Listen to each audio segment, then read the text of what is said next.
Oh, good man.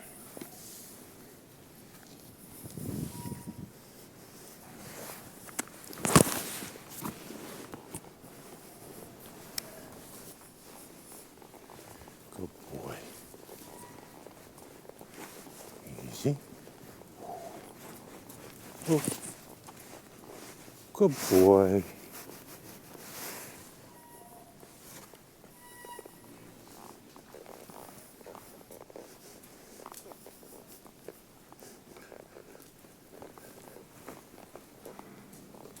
Good man.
Well, some of you are going to say, oh, that's no big deal.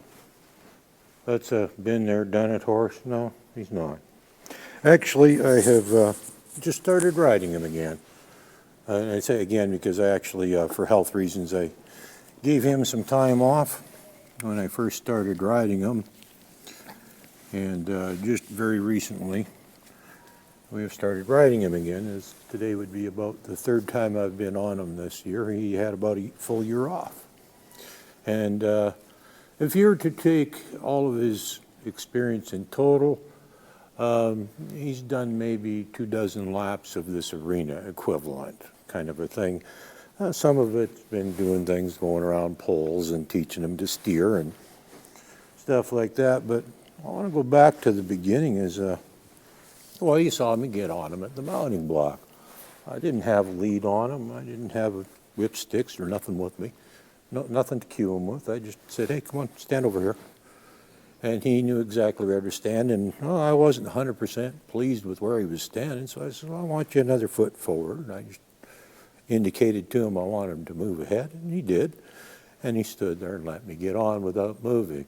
And as you can see, when I first got on, another one of the chronic problems that people have, aside from horses that won't stand at the mounting block, is, well, as soon as you get on them, they walk off on you. Well, generally that's because we teach them to. Long story. But even teaching them to stand, walk up to the mounting block for me, I actually taught them that a long time before I ever got on them the first time. It's an element that we use for something else that we use in teaching them to accept a rider. So basically what I like to do is I teach them as much as I can before I ever ride them. And well, basically by the time I rode him, he already knew how to be ridden. He just never had a rider on him yet. It's basically how it worked. And that's why I stress the importance of doing your basics, doing things in order, and getting them right. And all the things that I emphasize on the ground and the good mentality on top of it all is what you just saw. You know, a horse that would come up to the mounting block for me and stand exactly where I want him so I could get on. A horse that would stand still while I got on and after I got on. And, well, if you were paying attention, you'll notice how I was holding the reins when I went around the corner over there. I was using two fingers, a thumb and an index finger. My other fingers were sticking out loose. I was just basically holding it like this. You don't get that from a green horse that hasn't been educated on how to respond to the reins. And that's why I said, and you will notice he's only got a halter on. You don't need a bit. And well, that's why I say teaching the horse to flex like this is all about teaching them to respond to the reins, and that's why that stuff's important, because that's what you get.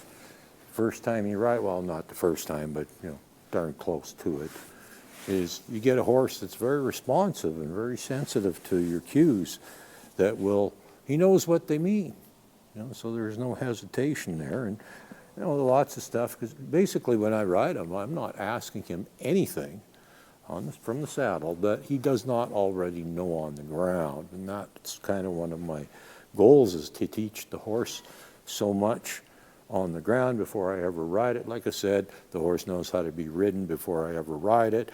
I do not ask anything from the back that I haven't already taught them on the ground and asked for them several times that they know quite well.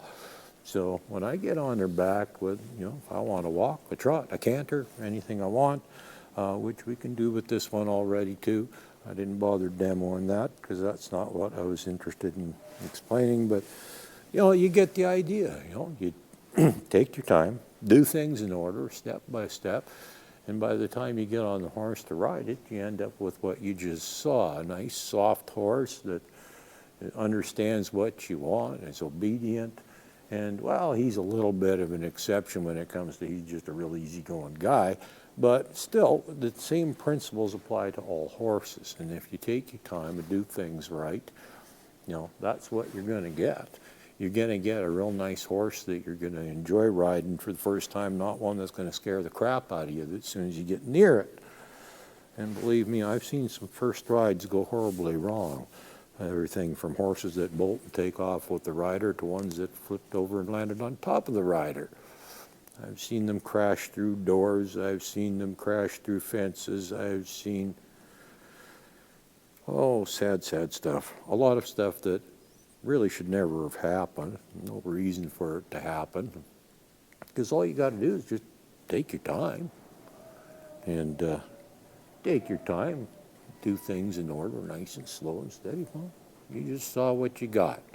So that's the point of this message. Just take your time. Do things in order. Don't get in a hurry. I've said this I don't know how many times. Did a video specifically on the subject of the biggest mistake we make is getting in a hurry to get in the saddle. My goodness, folks, that is the most foolish thing you can do. And I don't care if they told you the horse was well broke when you bought it. It doesn't mean it's all that great, and there's a million different levels of what can be considered to be a broke horse too. And I don't even like the term broke, but that's not the point. I don't like, I don't like seeing people get a horse and, pretty much the next day they got a saddle on it trying to ride the thing, and the horse is all freaked out. It's in a new place around other new horses sometimes and new people and all this stuff, and it's just, that's an accident waiting to happen when you do that. And I've warned people about this. Goodness sakes, please, whatever you do, don't get on that horse yet. At the very minimum, take a week. And, well, actually, if you're real smart, you might even take a couple months and go through absolutely everything you would go through in order to train the horse. If it already knows it, it's going to go real fast, okay? If it doesn't know it, you find out. So basically, by going through everything that you need to be doing with the horse to train it, you find out what the horse does or does not know. Another reason for doing things in order and taking your time, go do all that stuff, because, well, that way when you do get on the horse, no surprises. You don't end up with all kinds of strange stuff happening. Take your time, find out what the horse knows, and make your life a whole lot easier and a whole lot stressful for the horse. Less stressful? I don't know, did I say that right? Make your life a lot less stressful. Goodness sakes, we're not trying to make anybody's life stressful. Certainly not the horses. We like our equine friends, and we can just make their life a whole lot easier, less stressful, and it makes your life a whole lot safer and less painful and less stressful. And, oh, come on, there's just no downside. Take your time. Do things right. Do things in order. And you're going to get this real cool horse when you're done.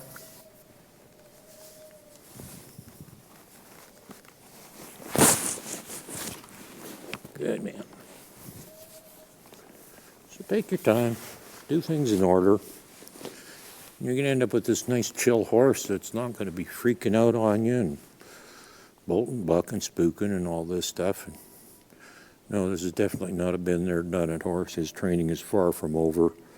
We've actually only just begun. And but by taking our time, we've created a safe horse. That's what you want, isn't it?